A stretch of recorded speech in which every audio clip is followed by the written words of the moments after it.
எவ்வளோ சூப்பராக வந்திருக்கு பார்த்தீங்களா? ட்ரை பண்ணி பாருங்கள்.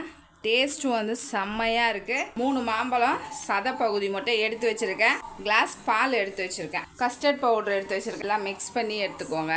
மேங்கோவை சேர்த்துக்கலாம். கஸ்டர்ட் பவுட்ரு எல்லோ ஷேடில் கூட நீங்கள் இருந்தால் வாங்கிக்கோங்க. இருக்குது ரோஸ் மில்க் கலரில் இருக்குது. இப்போ வந்து பால் பவுட்ரு பாதி ஊற்றிக்கலாம். ஃப்ரெஷ் க்ரீமு, மில்க் மேடு இதை பாதி சேர்த்துட்டு சுகர் பார்த்தீங்கன்னா இதில் 2 கரண்டி. இது ஒரு டைம் மட்டும் அரைச்சி நம்ம ஃப்ரிட்ஜில் வச்சுட்டோன்னு வச்சுக்கோங்க, சூப்பராக ரெடி ஆகி நம்மளுக்கு ஐஸ்கிரீம் வந்துடும். இருக்கனால டேஸ்ட் வந்து சூப்பராக இருக்கும். கண்டிப்பாக நீங்களும் ட்ரை பண்ணி பாருங்கள். சில்வர் பேப்பர் இல்லை, அதனால் ஒரு கவர் வச்சு டிஃபன் பாக்ஸாக மூடிட போகிறேன். ஃப்ரீசரில் வச்சிடலாம். ஒரு 5 நிமிஷம் முன்னாடியே எடுத்து வச்சுருங்க. எவ்வளோ சூப்பராக வந்திருக்கு பாருங்கள்.